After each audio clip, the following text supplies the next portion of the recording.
Google pay, phone pay, ATM কাৰ্ডৰ লগতে আধাৰ আৰু পেন কাৰ্ডৰ বহুকেইটা নতুন নিয়ম।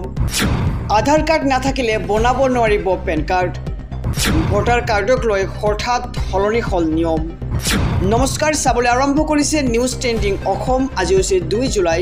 অসমৰ লগতে ভাৰতৰ বিভিন্ন প্ৰান্তৰ পৰা কেইবাটাও খবৰ আহি পৰিছে। এই মুহূৰ্তত জনাইছোঁ আজিৰ প্ৰথমটো খবৰ। দেশত প্ৰযোজ্য হ'ল 7টাকৈ নতুন নিয়ম। ৰন্ধন গেছৰ পৰা এটিএম কাৰ্ডলৈকে আহিব পৰিৱৰ্তন। সলনি হ'ব পাৰে ৰন্ধন গেছৰ মূল্য আৰু এটিএমৰ পৰা টকা উলিওৱাৰ ক্ষেত্ৰতো আহিব নতুন নিয়ম। গুগল পে, ফোন পেৰ ক্ষেত্ৰতো সলনি হ'ব বহুকেইটা নিয়ম।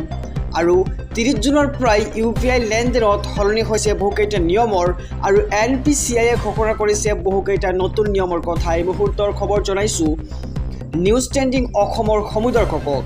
এতিয়াৰ পৰা ধনৰ লেনদেনৰ সময়ত ধন লাভ কৰা একাউণ্টৰ গৰাকীৰ প্ৰকৃত নাম উপলব্ধ হ'ব আৰু লেনদেনত হোৱা দুৰ্নীতি ৰোধৰ বাবে অনা হৈছে এই নতুন নিয়ম।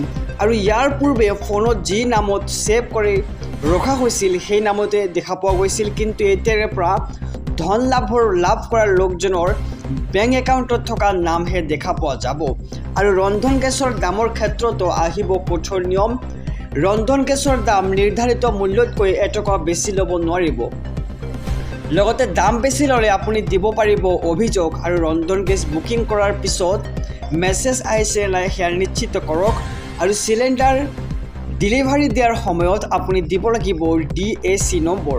আৰু ৰেলৰ তৎকালীন টিকট বুকিঙতো লাগিব OTP। এই মুহূৰ্তৰ খবৰ জনাইছোঁ 1 জুলাইৰ পৰা দেশত কেতবৰ নিয়ম পৰিৱৰ্তন হৈ আহিছে, নতুন নিয়ম। গতিকে খবৰটো জনাইছোঁ। যদিহে চেনেলটোত নতুন ছাবস্ক্ৰাইব কৰিব আৰু ভিডিঅ'খন ভাল পালে এটা লাইক কৰিব।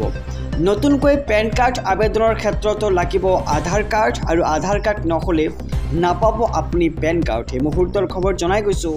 এই মুহূৰ্তত জনাইছোঁ আজিৰ 2 নম্বৰ খবৰটো।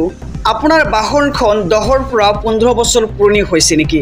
যদি হৈছে আমাৰ কমেণ্ট বক্সত কমেণ্ট কৰি জনাওক, কিয়নো আজি হৈছে 1 জুলাই আৰু আজিৰ পৰাই দেশত কাৰ্যকৰী হৈছে নতুন নিয়ম। নিয়মটো জনাই যাম। যদিহে এতিয়ালৈকে ভিডিঅ'খনত লাইক কৰা নাই লাইক কৰিব আৰু চেনেলটোত নতুন হ'লে ছাবস্ক্ৰাইব কৰিবলৈ নাপাহৰিব। তেনেহ'লে আৰু নাপাব পেট্ৰল ডিজেল। কিয় নাপাব? যদিহে আপোনাৰ বাহনখন 10ৰ পৰা 15 বছৰ হৈছে, যদি হৈছে তেনেহ'লে আৰু নাপাব পেট্ৰল ডিজেল কোনো পেট্ৰল পাম্পত। আৰু 1 জুলাইৰ পৰা আহি গ'ল নতুন নিয়ম। 1 জুলাইৰ পৰা আপুনি নাপাব পেট্ৰল ডিজেল যদিহে আপোনাৰ বাহনখন 10ৰ পৰা 15 বছৰ হৈছে। আৰু যান বাহনৰ ক্ষেত্ৰত দেশত আহি গ'ল নতুন নিয়ম। পেট্ৰল চালিত বাহনত 15 বছৰৰ সময়সীমা নিৰ্ধাৰণ কৰিছে চৰকাৰে। ডিজেল চালিত বাহনত 10 বছৰ সময়সীমা নিৰ্ধাৰণ কৰি দিছে চৰকাৰে। আৰু প্ৰদূষণ নিয়ন্ত্ৰণৰ বাবে এই সিদ্ধান্ত গ্ৰহণ কৰিছে চৰকাৰে। আৰু প্ৰতিটো তেল ডিপোলৈ এই জাননী জাৰি কৰিছে। আপুনি যিকোনো ডিপোলৈ গ'লে নাপাব আপুনি তেল যদিহে আপোনাৰ বাহনখন 10ৰ পৰা 15 বছৰ পুৰণি হৈছে। আৰু দিল্লীত বৃদ্ধি পোৱাৰ প্ৰদূষণৰ বাবে এই সিদ্ধান্ত গ্ৰহণ কৰিছে চৰকাৰে। আহিছোঁ 3য়টো খবৰৰ মাজলৈ। আধাৰ কাৰ্ডক লৈও ৰাজ্যত আহি গ'ল কঠোৰ নিয়ম। আজিৰ পৰা ৰাজ্যত সলনি হৈছে কেইবাটাও নিয়ম। খবৰটো জনাইছোঁ সমুদৰ্শকক। এতিয়াৰ পৰা ৰাজ্যত মন গ'লেই প্ৰস্তুত কৰিব নোৱাৰিব আধাৰ কাৰ্ড। বহু অবৈধ বাংলাদেশীৰ হাতত আছে আধাৰ কাৰ্ড আৰু ইয়াৰ বাবে চৰকাৰে ল'লে বৃহৎ সিদ্ধান্ত। 18 বছৰৰ ওপৰৰ কোনো লোকে লাভ নকৰিব আধাৰ কাৰ্ড। জিলা আয়ুক্তকে এতিয়াৰ পৰা প্ৰদান কৰিব আধাৰ কাৰ্ড। আৰু এতিয়াৰ পৰা আধাৰ কেন্দ্ৰত নাপাব আধাৰ কাৰ্ড। আৰু শিশুসকলৰ বাবেহে কৰিব পাৰিব আধাৰ কাৰ্ডৰ বাবে আবেদন। আৰু ৰাজ্যৰ মুখ্যমন্ত্ৰী ডক্টৰ হিমন্ত বিশ্ব শৰ্মাই আধাৰ কাৰ্ড, ভোটাৰ কাৰ্ড লগতে যান বাহনক লৈ কেতবোৰ মন্তব্য আগবঢ়াইছে। আমি দৰ্শকক জনাইছোঁ যদিহে চেনেলটো এতিয়ালৈকে ছাবস্ক্ৰাইব কৰা নাই ছাবস্ক্ৰাইব কৰিব আৰু ভিডিঅ'খনত লাইক নকৰিলে লাইক কৰিবলৈ নাপাহৰিব। আহিছোঁ অন্য এক খবৰৰ মাজলৈ। অসমৰ লাখ লাখ মহিলাৰ বাবে ভাল খবৰ, কিয়নো অসমৰ হাজাৰ হাজাৰ মহিলাৰ নাম কটা গৈছে অৰুণোদয়ত। আপোনাৰো নাম কটা গৈছে নেকি অৰুণোদয়ত? তেন্তে কমেণ্ট বক্সত কমেণ্ট কৰি জনাওক। টকা নাপাই হাহাকাৰ কৰিছে ৰাজ্যৰ হাজাৰ হাজাৰ মহিলাই। আৰু আপোনাৰো অৰুণোদয় নাম কটা গৈছে নেকি? কমেণ্ট বক্সত কমেণ্ট কৰি জনাওক। চিন্তা নকৰিব, পুনৰ এণ্ট্ৰি কৰিব পাৰিব আপোনাৰ নাম। হয়, ঠিকেই শুনিছে। যদিহে আপোনাৰ নাম কটা গৈছিল তেন্তে আৰু চিন্তাৰ কোনো কাৰণ নাই, পুনৰ এণ্ট্ৰি কৰিব পাৰিব অৰুণোদয় আঁচনিৰ। আৰু অৰুণোদয় আঁচনি পাবলৈ সাজু কৰক। নতুনকৈ 5বিধ নথি আৰু কি নথি পত্ৰ লাগিব সেয়াও জনাই যাম। আবেদন কৰিলে পুনৰ লাভ কৰিব অৰুণোদয় আঁচনি। নথিসমূহ হৈছে আধাৰ কাৰ্ড, পেন কাৰ্ড, ৰঙীন ৰেচন কাৰ্ড আৰু ভোটাৰ কাৰ্ডৰ লগতে এখন ৰঙীন ফটো লাগিব। আগৰ জনাইছোঁ আপোনালোকে স্ক্ৰীনশ্বট লৈ লওক অথবা নোট কৰি ৰাখক কি নথি পত্ৰ আপোনাৰ প্ৰয়োজন হ'ব অৰুণোদয় আঁচনি পাবলৈ হ'লে। Aadhaar card, PAN card, ration card, voter card আৰু ৰঙীন ফটো লাগিব। লগতে অৰুণোদয় নোপোৱাসকলে নতুনকৈ কৰিব লাগিব আবেদন আৰু গাঁও সভাত জমা দিব লাগিব নথি পত্ৰ। যোগ্য প্ৰতিগৰাকী হিতাধিকাৰীয়ে লাভ কৰিব বেংক একাউণ্ট যোগে 1250 টকা আৰু 10 ছেপ্টেম্বৰৰ পৰাই ৰাজ্যত 40 লাখ লোকে লাভ কৰিব অৰুণোদয় আঁচনি। অৰুণোদয় আঁচনি লাভৰ বাবে অংশগ্ৰহণ কৰিব লাগিব আপুনি গাঁও সভাসমূহত।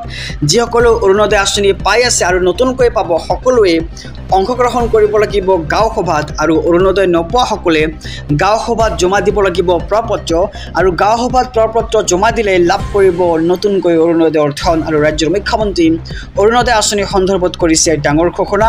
আৰু অসমৰ হাজাৰ হাজাৰ মহিলাৰ নাম কটা গৈছে অৰুণোদয়ত, তেওঁলোকে নতুনকৈ অন্তৰ্ভুক্ত কৰিব পাৰিব অৰুণোদয় আঁচনিত। আহিছোঁ অন্য এক খবৰৰ মাজলৈ। মেট্ৰিক দিবলৈ ওলোৱা লাখ লাখ পৰীক্ষাৰ্থীৰ বাবে আহি গ'ল ডাঙৰ খবৰ। এই মুহূৰ্তৰ খবৰ জনাইছোঁ নিউজ ট্ৰেণ্ডিং অসমৰ সমূহ দৰ্শকক। প্ৰতিমাহে লাভ কৰিব 300 টকা। প্ৰতিমাহে যিসকলে মেট্ৰিক পৰীক্ষা দিব তেওঁলোকে লাভ কৰিব 300কৈ টকা আৰু পৰীক্ষাৰ 6 মাহৰ আগৰ পৰাই দিয়া হ'ব এই 300 টকা।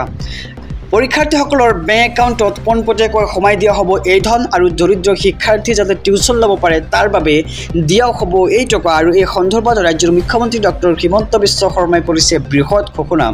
মেট্ৰিক দিবলৈ ওলোৱা লাখ লাখ শিক্ষাৰ্থীৰ বাবে আহি গ'ল ডাঙৰ খবৰ, ভাল খবৰ বুলি ক'ব লাগিব, কিয়নো প্ৰতিমাহে লাভ কৰিব 300 টকা আৰু পৰীক্ষাৰ 6 মাহৰ আগৰ পৰাই দিয়া হ'ব এই টকা। আৰু পৰীক্ষাৰ্থীসকলৰ বেংক একাউণ্টত পোনপটীয়াকৈ সোমাই দিয়া হ'ব এই ধন।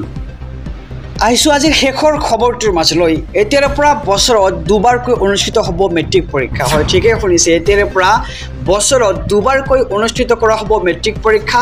অহা বৰ্ষৰ পৰা অৰ্থাৎ 2026 বৰ্ষৰ পৰাই বলবৎ হ'ব এই নিয়ম। 10ম শ্ৰেণীৰ শিক্ষাৰ্থীসকলে বছৰত দুবাৰ বহিব লাগিব মেট্ৰিক পৰীক্ষাত। আৰু প্ৰথম পৰ্যায়ৰ পৰীক্ষা হ'ব বাধ্যতামূলক আৰু দ্বিতীয় পৰ্যায়ৰ পৰীক্ষা হ'ব বিকল্প অৰ্থাৎ অপশ্যনেল। আৰু এপ্ৰিল মাহত প্ৰকাশ পাব প্ৰথম পৰ্যায়ৰ পৰীক্ষাৰ ফলাফল আৰু জুন মাহতে প্ৰকাশ পাব দ্বিতীয় পৰ্যায়ৰ পৰীক্ষাৰ ফলাফল। আভ্যন্তৰীণ মূল্যায়ন বছৰত এবাৰে অনুষ্ঠিত কৰা হ'ব। আৰু 10ম শ্ৰেণীৰ চূড়ান্ত পৰীক্ষাক লৈ CBSE বোৰ্ডৰ অভূতপূৰ্ব সিদ্ধান্ত। আৰু এতিয়াৰ পৰা বছৰত দুবাৰকৈ অনুষ্ঠিত হ'ব মেট্ৰিক পৰীক্ষা। 2026 বৰ্ষৰ পৰাই বলবৎ হ'ব এই নিয়ম।